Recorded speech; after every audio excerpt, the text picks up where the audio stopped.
नमस्ते दोस्तों। तारापीठ मंदिर के बारे में क्या आप जानते हैं? तारापीठ पश्चिम बंगाल के वीरभूमि जिले में स्थित है।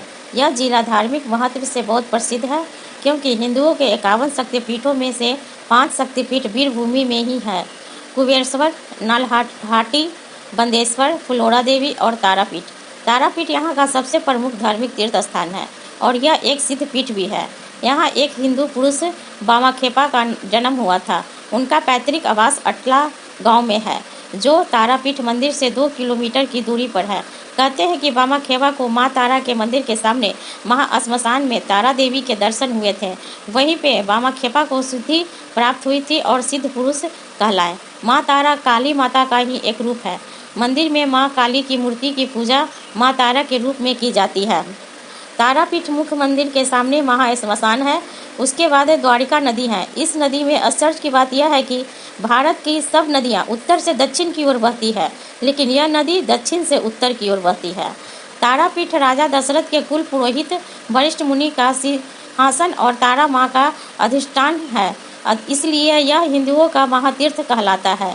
यहाँ पर सुदर्शन चक्र से छिन्न भिन्न होकर देवी सती की आंख की पुतली का बीच का तारा गिर गया था, इसीलिए इसका नाम तारापीठ रखा गया है। यहाँ पर एक बार रतनगढ़ के प्रसिद्ध वैश्य रमापति अपने पुत्र को लेकर नाव द्वारा व्यापार करने आए थे।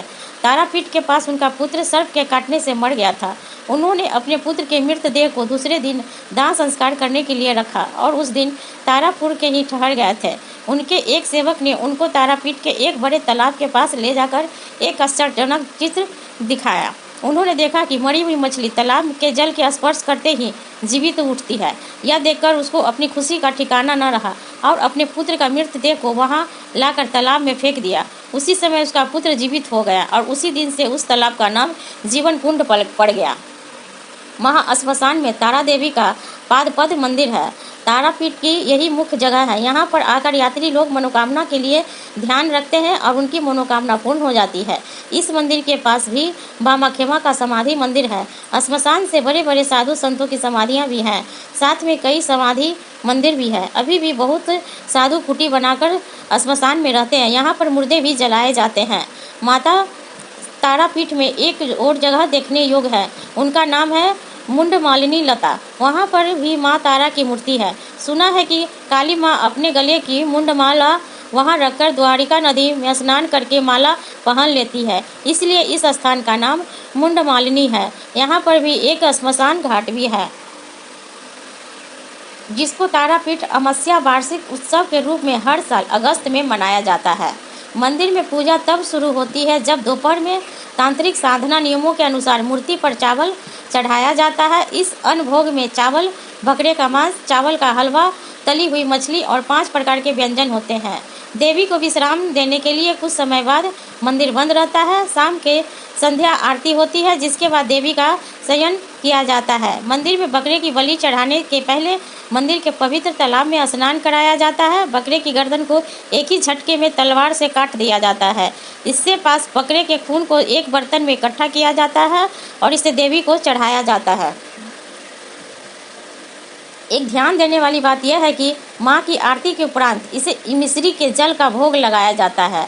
माँ को खीर, दही, मिठाई, सब्जी, खिचड़ी और 5 प्रकार के पकवानों का भोग लगाया जाता है। भोग में मिष्ठान का होना अत्यंत आवश्यक माना जाता है। ऐसा प्रचलित है कि माँ को मिष्ठान का भोग लगाने से वह शीघ्र प्रसन्न होकर भक्तों की मनोकामना पूर्ण करते हैं। संध्या के समय माँ को फूल से श्रृंगार किया जाता है, फिर संध्या आरती की जाती है। रात्रि को शीतल भोग के पश्चात मंदिर के कपाट बंद कर दिए जाते हैं।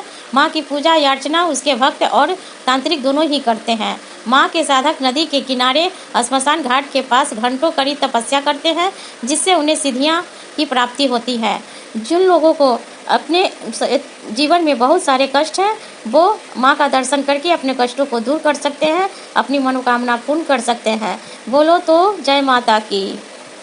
वीडियो अच्छी लगे तो लाइक कीजिए, सब्सक्राइब कीजिए।